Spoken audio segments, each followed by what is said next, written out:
morning. Buenos dias. I'm going to talk to you a little bit about political conocimiento for teaching mathematics. Why do we need it and how do we develop it in teachers? To start with saying that many of you know that public education is under attack, especially urban teachers. And while the Common Core has a lot of great content in it, and especially the mathematical practices, things that I embrace, things that are worth focusing on, I think without really an overhaul of the way public education is funded, without support for significant professional development for teachers, or changes in the school structure for teachers to cover standards, we're really likely just to end up blaming teachers for not carrying through on this grand plan.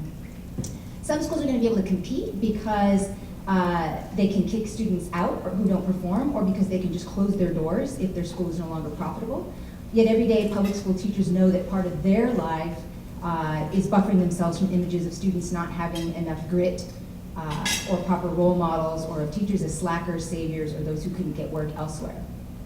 So teaching's always been political. I don't mean to make it sound like we're just now it's political at this particular point, but I think it's really at an extreme point in history.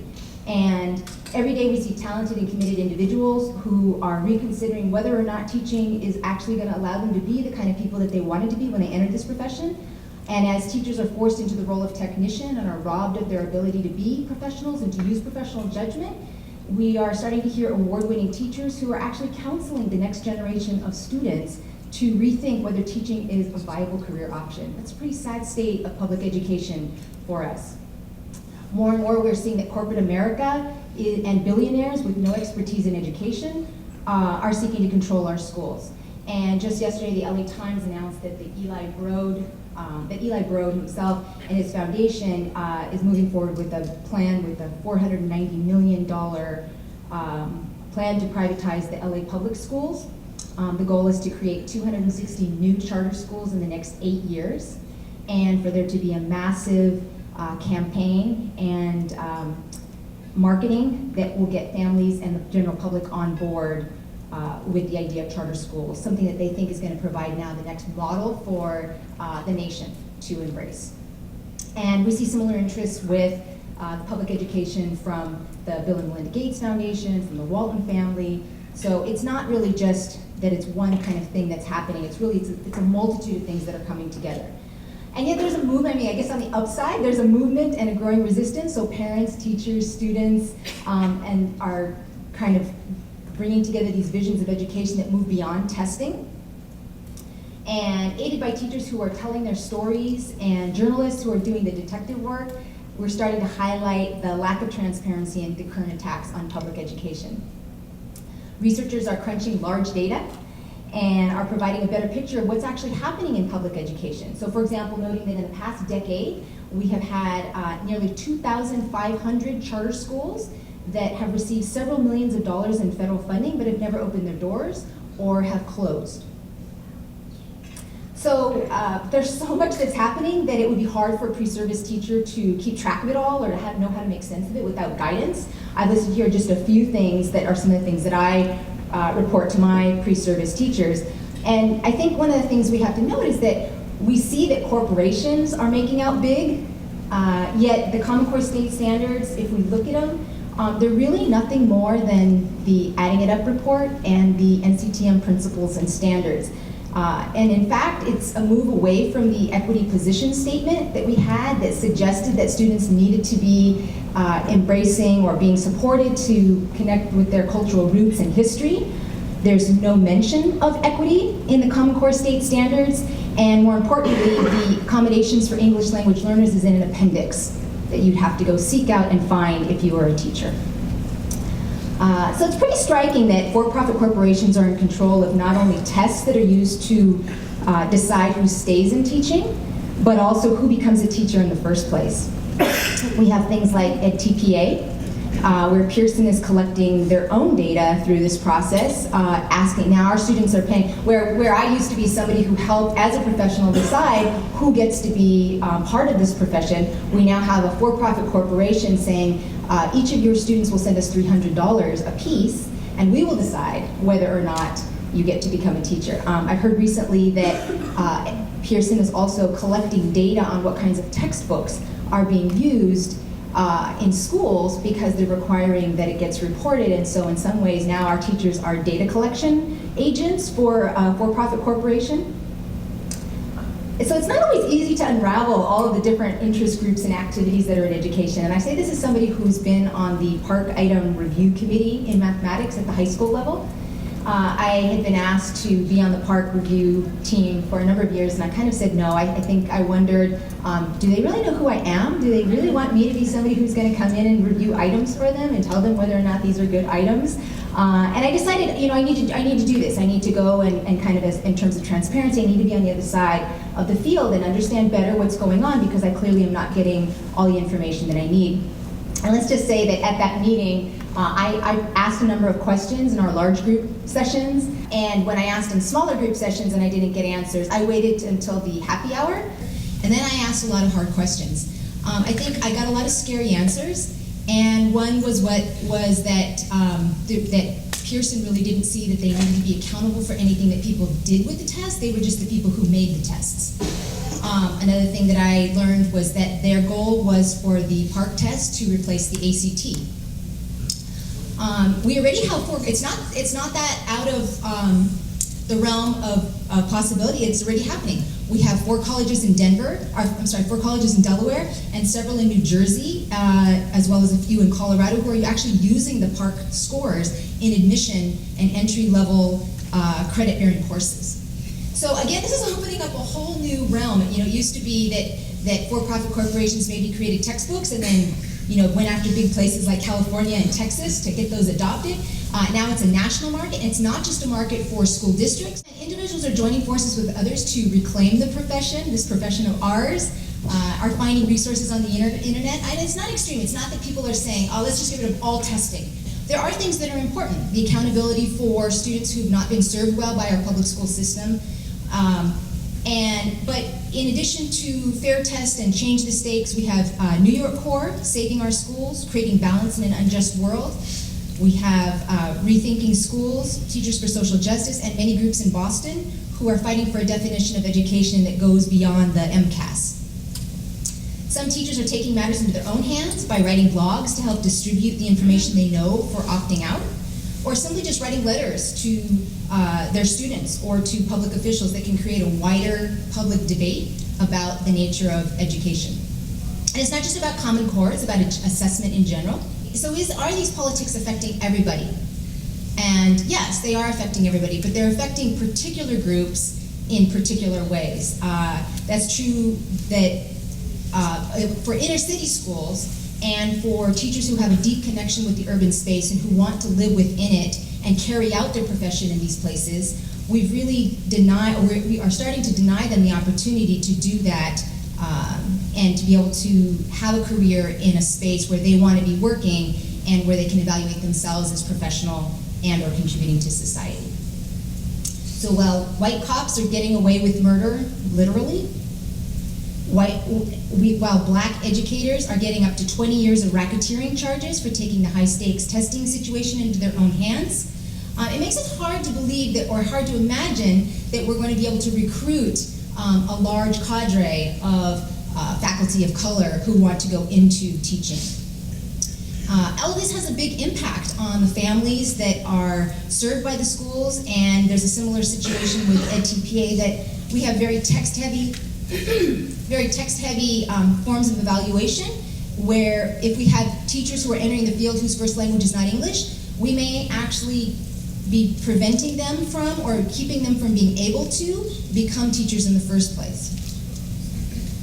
So how does all this relate to mathematics education in particular? I take as an example 2 schools, Railside and Union High, both high schools, both serve low income, and the reason I choose these, one is an example in Northern California. Many of you know Railside. It's been studied by Joe Bowler and a whole host of other people because it's been so successful in getting students to do well in mathematics. The other is Union High, which is a Chicago public school that I studied for a number of years. And again, these were places where they were successful with kids who traditionally the public school system has not served well. Both schools served low-income, large Latino populations. Both had teachers who underwent extensive professional development, developed departmental communities, and a commitment to students for conceptual understanding and not just procedures. Both used IMP and showed the signs of success, so they had things like higher test scores than people who were their peers in other schools. They had higher engagement, and engagement from all kinds of kids, so not just the kind of kids who traditionally do well in a class. We had kids working in 2 languages. We had a higher percentage of kids that were taking calculus. And yet both of these were derailed by district politics. A back to basic skills movement in Chicago and a teaching to the test kind of movement in Northern California. So in both these places we had teachers who were demoralized, left school and or the profession due simply to the politics. And I guess the reason I point this out is because a lot of times we, as a profession, and I think even just on the street, people think, well, the hardest part about getting, about addressing equity issues or about serving the populations of students who have not done well in mathematics, it's really about how do we make that happen? How do we get teachers on board? What's the kind of pedagogical things that we would do, whatever? And I guess the argument I'm making is we have pockets of success every day that teachers are working hard and are getting kids who are not historically doing well in mathematics to do well in mathematics. It's not a technical problem with a technical solution. So is it just mathematics teaching that's political, or is there actually something about mathematics as a discipline that's political? So you all might laugh at this Calvin and Hobbes comic where Calvin is suggesting that mathematics is a religion.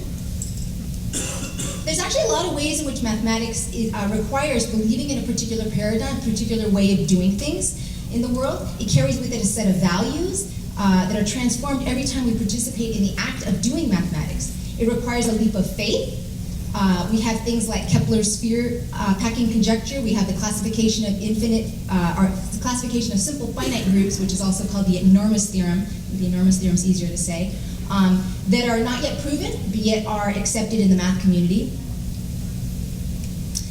And elsewhere, Danny Martin has articulated how mathematics education operates as white institutional space. And I guess I'm arguing that mathematics itself is operating as whiteness. So at a basic level, mathematics, the face of mathematics, who gets credit, who's capable, who's seen as part of mathematics, is white.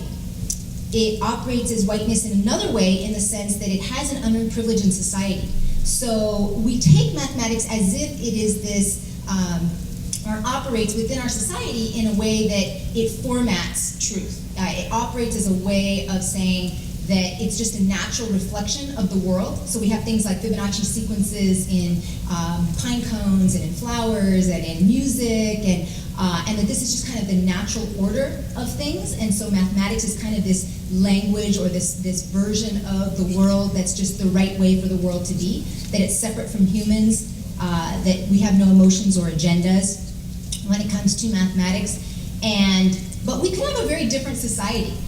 We take mathematics as as the basis of how we think about the world as being very natural, and yet just like whiteness, we could have a society that's not built where mathematics is the sign of intelligence.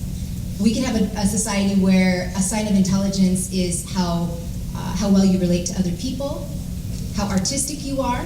There's a whole number of other things that we could have that would set up a very different society. But we continue to, we fail to question this unearned status that mathematics holds in society, even us who benefit from that mathematics, those of us that can gain National Science Foundation funding, those of us that we don't lobby in our colleges for, oh, we should give back some of that, and we should let the English people get more grants, or we should let the people who are, we are happy to rest on those, but we're happy to take in that status when it serves us. When we think about the fact that mathematics also has its values, one of the values that gets perpetuated is this idea of abstraction being one of the highest forms of learning.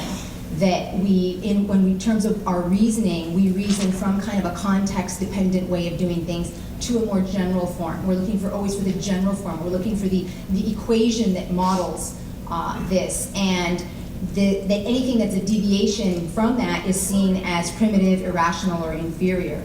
So we had work that was done back in the 70s, I believe it was, that talked about context-dependent learners, students who were Black and Latino, who were seen as only being able to do problems when they were or who relied so much on the context to make sense of the problems that they would do them incorrectly. In other words, they wouldn't do bare naked mathematics because they would be applying the context in the back of their heads and wanting it to make sense in the context that they understood. And with this abstraction, it gives us a license to control. So once we identify that there's forms of thinking that are inferior to other forms of thinking, then those forms, then people who elicit or who represent or manifest those forms of thinking then get seen as less than, and it gives us an opportunity to say we need to get people to be more like these people and these ways of thinking that we've done in the past. I liken this to in the 1980s, we had research that was looking at the girl problem. And there was issues with how do we get girls to do better in mathematics because they're not doing as well as boys are doing. And researchers had studied the notion of confidence and how people make conjectures and how boys relate in math classrooms and what kinds of things that they did. And there was all this research about the nature of what successful boys are doing in classrooms. And our conclusions were basically, okay, so now we need to teach girls how to do these things. So we didn't at that time think, okay, this is our notion of equity, we get girls to become boys, that's really what we're going to use. And we can laugh at that today, but much of the research that's being done on the achievement gap has that very, very same kind of tone, right? So we're looking to try to get certain groups of people to become more like other groups of people, and we're not questioning what gets lost in the meantime. We're also not asking, how might we just study successful girls and see what successful girls are doing and then use that as our model? Or how might we just study successful Latinos or recent immigrant students or black students or indigenous students or whatever and use those as our model? So if you take the fact that we have this value, that this thing that we call mathematics is kind of no values, no judgments, no agenda, that this is a neutral kind of thing that just models the natural way of the world, and we pair that with the fact that this is what confers intelligence, this is what we think of as important, now it starts to impact how one thinks of oneself. So it's okay to not be good at biology or poetry, but all of you that are in the room, I'm sure, have had this experience where as soon as you tell somebody that you're a math professor or a math educator or anything with that word mathematics in it, you get people right away who will say, oh, I was never good at math, and you want to just say, no, you would never say that about reading. Oh yeah, I never really learned to read, God, that was just, or, I really can't understand, like, what is the iambic pentameter that we're supposed to be doing I actually think that's poetry, I'm trying to remember for myself. But so even people who don't imagine themselves going on and becoming STEM-based, having STEM-based careers are influenced by this notion of what counts as intelligent, and we have lasting effects. So we have people who are walking around in society who've had trauma, who've had microaggressions from participating in math classrooms where the idea of being a successful person, being an intelligent person, is removing yourself from context, not involving emotions, not involving the body. Those are all messages that we, as teachers, can end up being complicit with. So the argument that I'm making is that all mathematics teaching is political, and really the question is, whose politics are we following? And from there, I kind of moved to the idea that all mathematics teachers are identity workers. So regardless of we think of ourselves like this or not, or we're conscious of it, we're constantly contributing to the kinds of identities that students are developing, not just in our classrooms, but in society as well. And we're always reproducing what it is that mathematics, what is mathematics, this thing that we are doing that's called mathematics, and how people can relate with it. So we think about this bigger picture that I've created, this argument that I've made about teaching and mathematics, and then we look at what colleges of education are doing. When we look at the kinds of professional development that practicing teachers are receiving from their districts and from professional societies like the National Council of Teachers of Mathematics, there really seems to be, for me, a mismatch between the kinds of knowledge and skills that teachers need and what they're getting. At the very least, I would argue that we are sorely lagging behind what's needed for today's teachers. But this version of pedagogical content knowledge really tends to dominate still our ways of thinking about what the kind of knowledge bases that teachers need. Whether we want to call it mathematical knowledge for teaching or pedagogical content knowledge, it often is really just involving those three bodies of content knowledge, knowledge of students, and pedagogical knowledge. And so really what I'm arguing for is a fourth kind of knowledge, a knowledge for teaching that's political knowledge. I refer to it as political conocimiento, and I have papers you can read if you want to understand what all that means, but basically you can just think of the fact that conocimiento is a Spanish word for knowledge that doesn't include, is not restricted to the idea that knowledge is objective, as in somehow you memorize your times table and then you know it, but knowledge is like a familiarity with or an experience with something.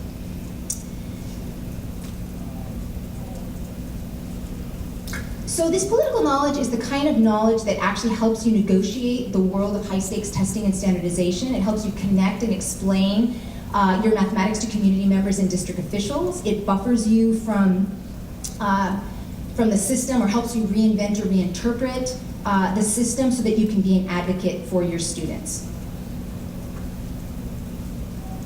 And political conocimiento also brings with it the idea that if this is the way that we think about what knowledge is, then knowledge is always going to include a connection with others. It's always going to include notions of solidarity. And for me, the key differences in this model than other models that I've seen is the idea that knowledge is with students and communities, not knowledge of students or knowledge for students and communities. And like I said, and the political knowledge that I'm pointing out, but also the community in el mundo zurdo that's at the bottom there, is related to the idea that this is done in communities, and the histories in society that's at the top right has to do with the idea that mathematics is being practiced in different ways throughout the world, and is also, we're at a particular moment in time in terms of not just modern mathematics, but what's happening with respect to mathematics in, for example, 2015. So if all mathematics teaching is political, then any form of mathematics teaching that challenges mainstream views of mathematics, or who's capable of it, or who's seen to be part of this activity, can be seen as subversive. So beyond the achievement gap, we have things like learning to see advancement in students' futures in a different way than just things like test scores. It's also recognizing that when outside entities come in and tell us that we need to focus on bubble kids, or that we need to develop grit or growth mindset in our students, things that ignore the institutional structures that perpetuate inequities. So for example, if I'm telling my students it's really important for you to, and this is not to take away from the fact that things like developing perseverance and grit or having a growth mindset aren't important. But what happens for teachers is that we get sold these packages and these phrases, these slogans about what we're supposed to be attending to, that then doesn't allow us to question in what way does me saying to a student that you need to develop grit help them make sense of the fact that, well, if we have an unfair system, or if this isn't a meaningful way for you to engage in society, or when you're thinking about your future, in what way is it really productive for me to say somebody needs to develop grit? Or in what way does it help for me to talk about the idea that you're going to be growing new dendrites? So again, it's not that I'm against all reforms that are not outright addressing equity, although many of these are addressing equity, the grit and the growth mindset. They're being sold to particular kinds of districts with the assumption that certain kinds of kids don't have grit, or certain kinds of kids don't have role models that are going to be providing for them the opportunities to develop this kind of perseverance. But it also the creative insubordination is a way of being able to, for teachers to be able to unpack the fact that mathematics is this human practice, that it requires people to do it, and also when teachers are able to position students as authors on mathematics, we see that that's a different form, that's a way of, and I guess let me back up and say, so I don't think I explained, creative insubordination, this is a term that I borrowed from the 1970s when I was growing up. I grew up in an activist family, and this was a term that was used on a regular basis in my family and in the community. I later learned that it was used in principal leadership kinds of documents, and I'm really bringing it to mathematics education. But creative insubordination is the idea that you're not just insubordinate, you're creatively insubordinate. In other words, you learn to bend the rules, you learn to interpret things in particular ways that takes a higher standard, it takes a higher ethical standard, which is that you are doing what's right for your students and not necessarily what somebody else is telling you is right for your students. And the creative part about it is being able to do it in a way that you don't get fired. So teachers need time and guidance to be able to reflect on all the messages that they're being sent through the news, the social media, television, and movies about things like equity. So they get these really strong messages that equity is about the achievement gap, equity is about growth mindset, equity is about grit, equity is about all these other things. And so really what I try to do is I help them grapple with a more sophisticated notion of equity. I have a number of papers that kind of lay out this idea that there's these 4 dimensions to learning, or 4 dimensions to equity. And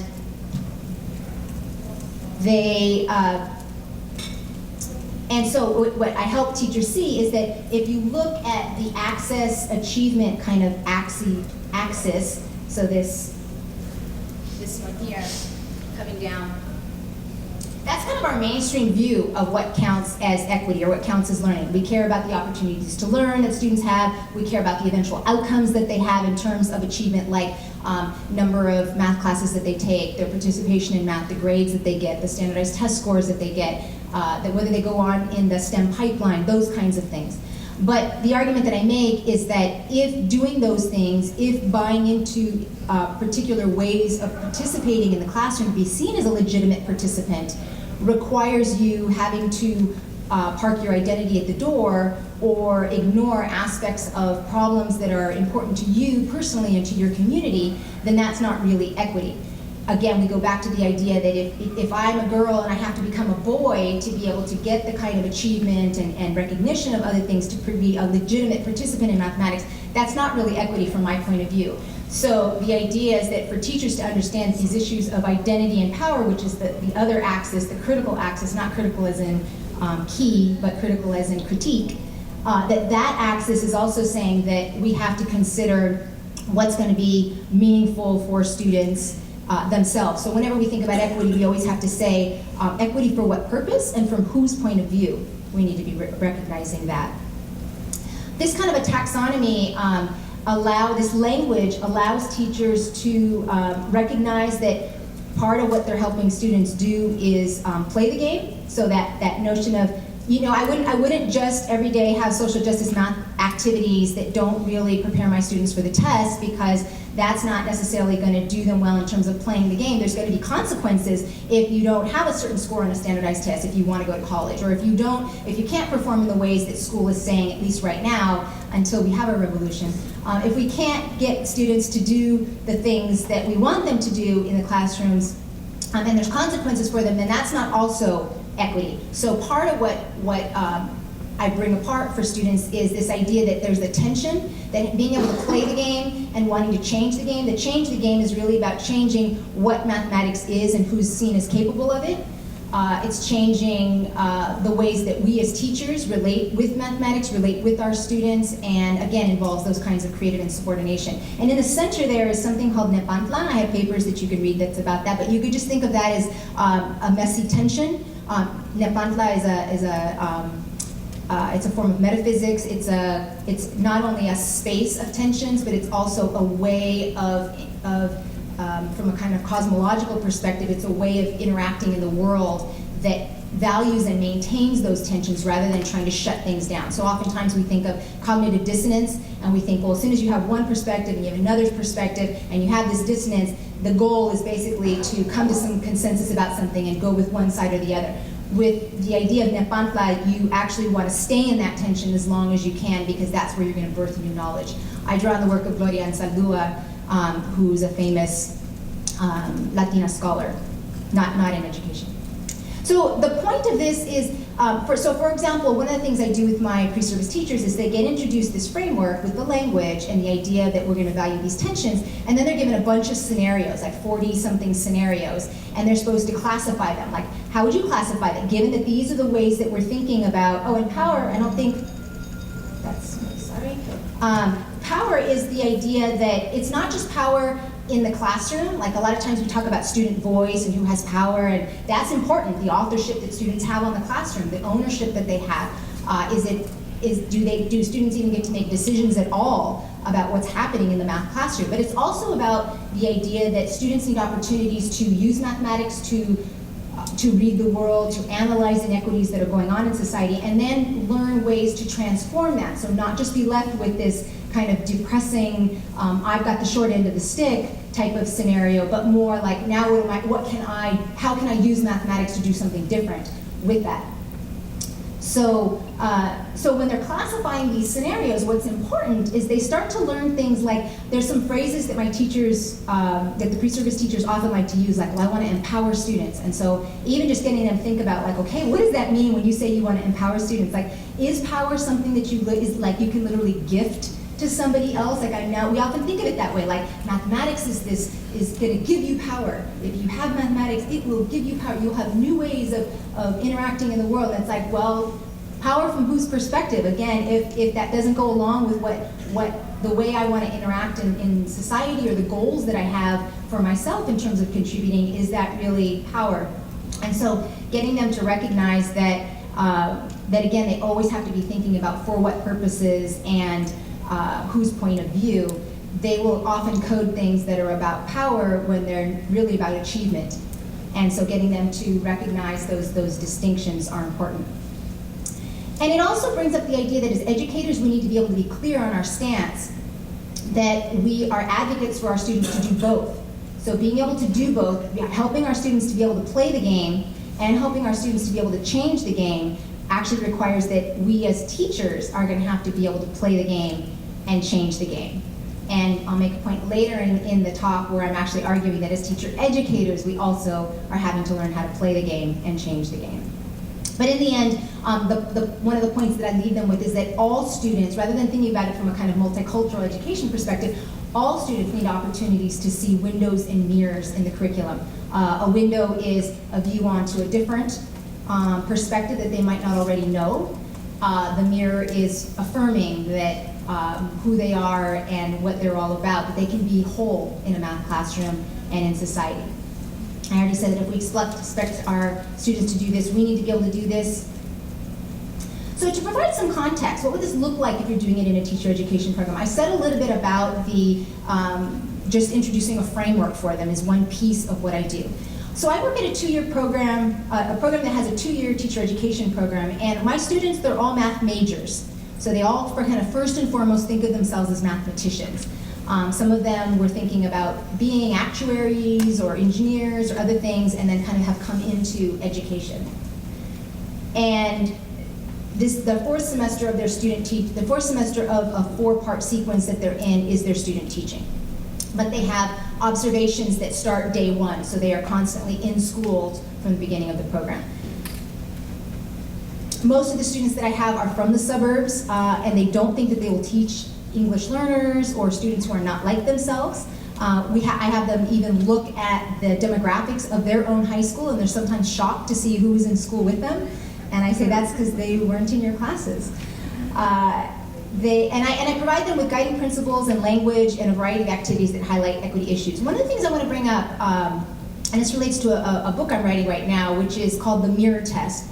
The mirror test is a way of thinking about the profession that uses your own internal ethical compass as opposed to the external, whether external is corporate America or your district or professional society's ways of measuring whether you are doing what's right or whether you are a professional. The mirror test says this: am I doing what I said I wanted to do in education when I set out to be in this profession? And if I'm not, what am I going to do about that? And so we start with the, like, what do you want to do when you started to be in this profession? It's a constantly changing thing. So the mirror test is not a static thing, like you write out this is the way I'm going to be in teaching, and then you're constantly looking back at that list, but it's constantly being refined by the kinds of new knowledge bases and experiences and solidarities that you create with other groups. But the idea is, again, in this model of teacher education that I'm working with, it's not just about building knowledge bases and stances, it's about becoming a particular kind of person. So I refer to this in another paper of, it becomes that you're learning how to become a Nepantlero, which is a person who chooses to live in Nepantla.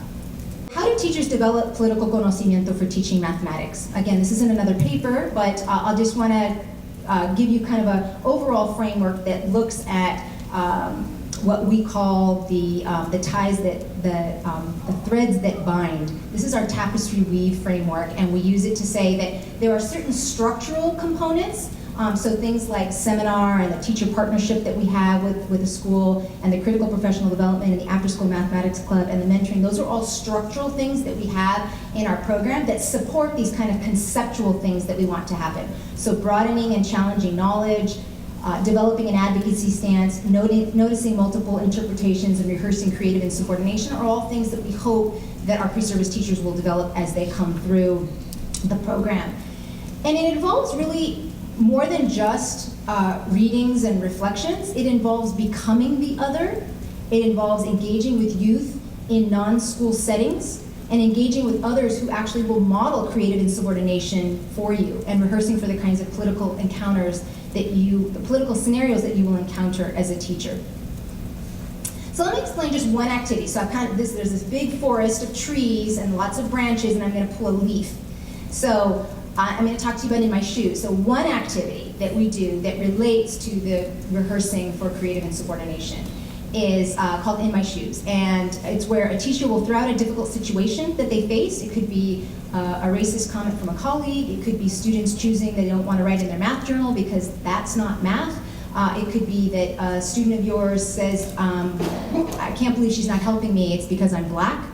All these kinds of things are scenarios that then that are thrown out on the table. One thing is thrown out on the table, and then others around the table ask questions and make suggestions of what they might have done if they were in their shoes, in that person's shoes. So unlike other kinds of rehearsals that may be scripted or are particular things to learn about teaching, these are organic. So from our end, the goal of this activity is not to prepare pre-service teachers for all of the important or key or even likely scenarios that they'll have in their first few years of teaching, but rather it's to get them to see what it would be like what's required of them in the process of the complexity and negotiation that's involved in situations when there's power dynamics. And then more importantly, it's to practice doing that. So from their end, they know that the goal is not to come up with the right answer to the scenario. They also know that they're not supposed to try to guess or be the one who gets correctly what the person who's offering the scenario actually did as a response to that scenario. And that we're trying to, but it's really about learning how to respond in a strategic manner. We're trying to help them to develop more nuanced perspectives on a situation, think about a longer term goals. So one of the things we talk about is like learning to pick your battles. So what are the things that you're going to stand up for? When you have your mirror test, you can't stand for everything and all people and all things that makes it kind of muddy. You have to pick things that you've decided these are really important to you, and you're going to look yourself in the mirror and say, am I doing what I said I would do? You're also trying to consider multiple options or a repertoire of moves that you can use and the kind of language that would accompany those moves. We teach those. And I guess more importantly, it's about learning to plan for a chess game. So oftentimes when we think about scenarios, we might think about what's that first move. And what we're trying to get teachers to do is think about, okay, now after that first move, what's your opponent's likely response? And what will be your response to their response? And then what will be your response to their response of that response? Because again, it's not that these things are so simple that it's really just getting that first response right. So let me take just one. I'm going to talk about, so I didn't say anything more about, so there's a taxonomy that I've created about the different kinds of strategies you can use when prompted with a political scenario. And those are the press for explanation, counter with evidence, use the master's tool, seek allies, turn a rational issue into a moral one, and fly under the radar. I gave you in parentheses more or less what they stand for, but I want to just take one. So turn a rational issue into a moral one. This is what I consider, are we on high ground, or I also call it the Spike Lee strategy. The Spike Lee strategy you'll get in a second. So when you've used a number of other strategies where logic and evidence don't help in terms of trying, whether this could be something like, we realize that we don't have enough of the kinds of students that we want to be in our higher level math classes, and we're in a math department meeting, and there's somebody that's arguing that we've tried everything and it's really there's nothing we can do, or that in some way your idea or trying to get more people on board as a collective effort of how to be strategic isn't working. When logic and evidence and things that you can say, like, well, I've had students who've done really well, this student in particular would do really well in the calculus program, if those kinds of things go nowhere, part of what turning a rational issue into a moral one is that you just forget about trying to convince this person on some rational grounds, and you use language that's more like, well, regardless of what the data say or what's been done in the past, is this really what we want to stand for or be remembered by as a department or as a team or as a school or as teachers? This is really kind of a version of shaming people into doing the right thing, something that activists have done for decades and maybe even longer. It's the Spike Lee strategy because it's kind of the do the right thing. The inverse of this strategy is instead of using morals, you use privilege. So maybe your colleagues are not the kind that are going to get on board with do the right thing. So you don't appeal to that. You appeal to their egos. And you say things like, well, that's what we're being told to do, but leaders are not rule followers. Or, well, everyone else thinks and works that way, but we're different. Or how can we start a new trend and then be known for that? So obviously it's much better to use ethics and morals, not privilege, but I argue that in the war on public education, any strategy that works is worth considering. So with respect to the in my shoes in particular, I just want to comment for a moment on the kinds of responses that pre-service teachers give when first introduced to a scenario and how they come to grow in their sophistication. One of my formal doctoral students, Susan Gregson, who's at the University of Cincinnati, has been carrying out research using this protocol and has actually found that simply introducing this chart that talks about the levels of sophistication that teachers develop when they're doing these scenarios may have aided her teachers in developing their sophistication more quickly. She's in a setting where it hasn't done this kind of intensive equity-based stuff that I have. So in the beginning, novice teachers tend to, so a scenario is thrown out, let's say, you're going to see a scenario in a second, but a scenario is thrown out, let's say that a colleague says, these kids are on a pipeline to prison. You're told this by a cooperating teacher, or you're told this by, in one of the cases we had, the police officers that were stationed at the school would regularly say this to our pre-service teachers. So in the beginning, often what more novice teachers do, people who are less familiar with this kind of situation, is when they say, and we basically say, what would you do if you were in my shoes? Novice teachers tend to jump in. They want to, they're often naive in their insubordination, so they propose things that like, okay, that would just get you fired. Or they assume these kind of universalistic approaches to things like, I would just do this without even asking like anything more about the scenario or the context or your relationship to this person, or is this the first time somebody said something like that, or have you tried these kinds of things in the past? As people develop their sophistication, and I do not at all mean to make this sound like this is some kind of developmental or stage-like thing. People fall all over the charts and go back and forth with the kinds of scenarios that are raised. I'm just saying this with respect to thinking about sophistication. Students who are a little more developed in a particular scenario start asking questions. So they start asking about the student in the scenario, or the teacher in the scenario, or the colleague. They start thinking about timing and history and who's in the audience. And they start to clarify, what I think I heard you say was this, is that what you meant, is this the kind of thing, and really gathering more data. Then as they move on, not only are they able to ask those questions and clarify what's heard, but they start to actually offer, like, I had a situation that I observed in my teaching, and what do you guys think about this? And partly it's because they offered up as this thing, I saw this thing, or this thing happened to me, and I have no idea what I would do, and so what do you guys think? At a little more sophisticated level, so when they're actively role-playing, they're willing to be the kind of person who will take up. So when somebody takes up the scenario, that means that you actually become the person who now is there, and we role-play. People have roles like, okay, now you're the principal that was in the room, you're the person that was in the parking lot, you're the student who said this, or you're the colleague, and people play it out. After that, we have teachers who want to know other people's perspectives. They can propose new scenarios. And then you get to the point where when they have the ability to not just identify, like, this thing happened to me, but they feel pretty good, pretty confident about what they did as a result, so their own internal mirror test. But now they're not offering this scenario because they're like, help me, what do I do? It's more like, oh, this would be a good in my shoes for us. Like, as in, this would be a learning moment that we can all kind of engage in. And they're interested in role-playing with other people, and like I said, just not looking for it in terms of help. So let's look at the kind of experiences that pre-service teachers have when they're exposed to an in-my-shoes scenario with one of their peers. So I'm not going to give you the scenario in this case. I'm just going to say what happened. A little bit of the background you're seeing here, but this is not the whole thing. So these are pre-service teachers who are in student teaching, and they're discussing things that have happened to them while they're in student teaching. So the first teacher says, it says teacher, but it's a pre-service teacher. She says, well, the tracking at my school, I feel like I'm reinforcing it because we don't go over very much content during second hour. And during first and third hour, which are my honors classes, my CMP, we cover a lot. Some students will not get what PI is about. It's just what the teacher says, meaning she's saying that they're just being told the definition. They're not really understanding what they're learning.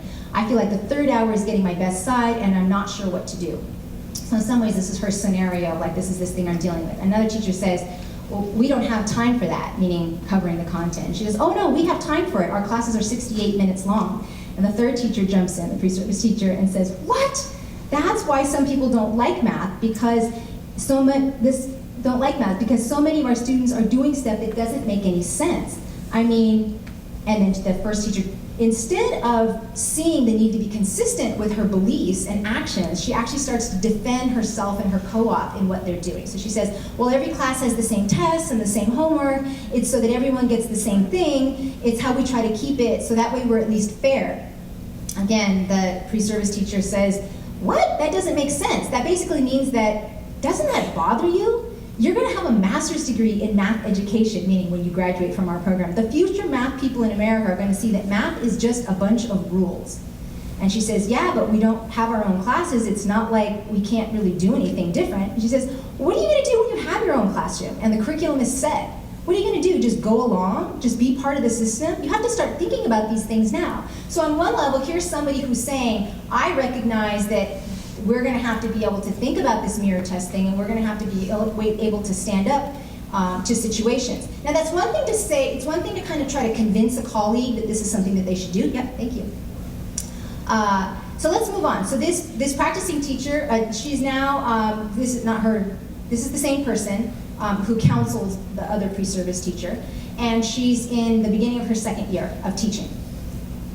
So she brings up this in my shoes scenario for us. She says, we had a department meeting recently and the director started talking about the achievement gap that we're looking at between Asian students, white students, African American students, Hispanic students. And he said something like, the other school and district has fixed that issue and has been able to decrease the gap between African American students, but we've not fixed that yet.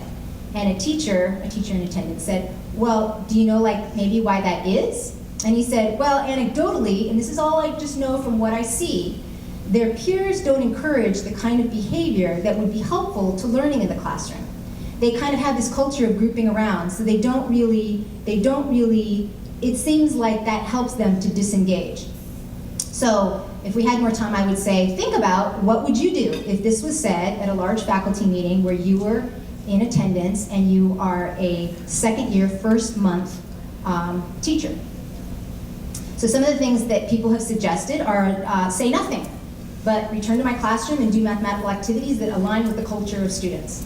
Others might say, announce that we should work with students and their cultures and build lessons that build on their cultures. Others have said, suggest we figure out what that other school did that helped them close the achievement gap and maybe think about applying some of that. Others have said, ask colleagues what they think, meaning like, is that your perspective? Like this is the director's perspective, but is this your perspective? Other people in the room, is this your perspective? And then cross your fingers that people won't draw in deficit frames and say, yeah, that's my perspective as well.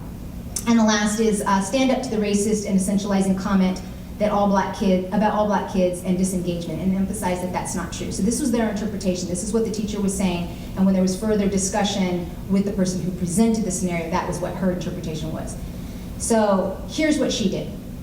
I kind of looked around. There were 25, maybe more teachers in that classroom because we all had to be there for the department meeting for my school, and no one said anything. And it was like passing on 5 seconds, like 1, 1,000, 2, 1,000, 3, 1,000. And I looked around and was like, really? No one's gonna say anything to that? So I finally chimed in. I said, I know this isn't what you mean to say. It sounds like you're saying it's their fault, But obviously that's not what you're saying. So I just want to make sure that we're noting that there's a long history of oppression with respect to that group that's still happening today, and that's probably a lot of the reasons why we see what we see. He looked at me and was like, right, that's what I mean. My heart was pounding. I was like, oh my gosh, I can't believe I'm going to say something now. So when I asked her, so why did you say something? Like, what made you decide you were going to jump in at this point? She starts to explain how she theorizes this notion of creative insubordination. She said, I was thinking, did he really just say? What he sounded like made it sound like it was their fault, that we see this gap that they make happen. Then I was like, really? We're gonna fix the problem? Really? Like that's all we're doing here? Like check, like good job, we've done it? Not even recognizing any history about it at all? Part of that is looking at this data without even thinking. So there are some of those things going through my head like that, but okay, this is also the boss, and I've only taught 1 year. I don't know how I'm gonna say what I wanna say without sounding like I straight out disagree with you in a respectful way. I don't know him that well to be able to talk to him in an honest way. Or even if it was just me and the director, maybe that would have had a different conversation too. It was just feeling a lot of fear and wanting someone else to say something so I wouldn't have to. But, and again, this comes down to that mirror test. I have to let myself be known to people. This is the kind of person I am. This is what I believe in. And if you wanted to talk about something that's important with respect to race, I'm the kind of person to talk to. So here she is at the end of her 3rd year.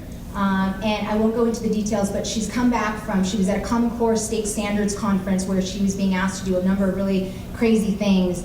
And she shared with us, she used creative insubordination to not do what they said and then help counsel us on how do we deal with Common Core, meaning some of the other pre-service teachers.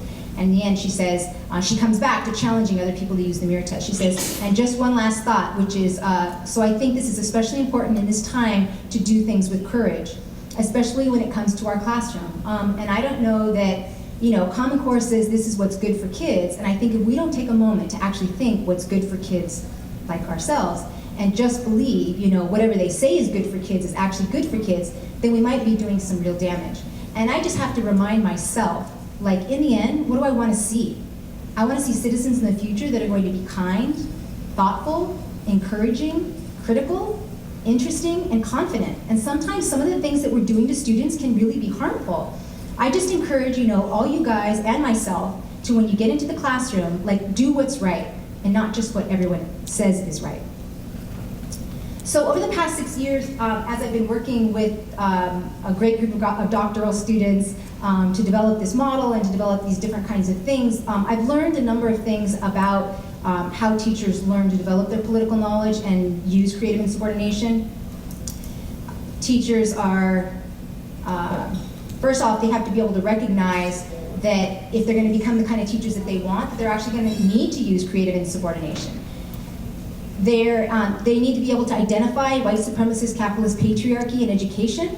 So the fact that students, when they're denied their ability to speak their home languages, or that when work needs to be shown in the one right way, or unjust policies in schools, or the racialization or criminalization of youth, a number of different things they need to be able to unpack or deconstruct what's happening. They need to recognize that teaching is much more than what we do in the classroom. So they recognize that things like blogging, letter writing, teacher circles are part of what it means to be a professional.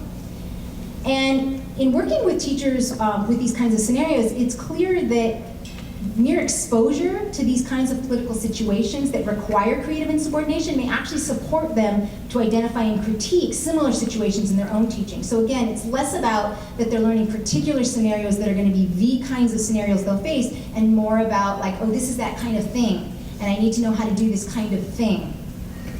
And actually learning to advocate for students seems to help them advocate for themselves as teachers. So what are some examples of creative insubordination that some of the teachers I've worked with have done? Some here are renaming a course to reflect the fact that it covers only Western Euclidean geometry, not all geometries that are practiced in the world. Standing up to, we had the idea of standing up to the public administrator. Challenging a school dress code policy that disproportionately penalized black students for wearing sagging pants, and that took students actually out of the classroom and then they were no longer learning mathematics. Refusing to go along with procedures at a workshop that asked teachers to publicly advocate for the Common Core state standards in mathematics, as in create videos for and respond to anti-Common Core blogs and articles with particular wording that they handed to them for text. Other examples are convincing a co-teacher that the mathematics being taught needed to reflect a more rigorous curriculum so that students actually understood why particular procedures work, helping lead a professional development workshop so that local teachers could reflect on how their definitions of mathematics influenced who did well in their mathematics classes, providing opt-out information for families, blogging about local politics, and hosting teacher circles.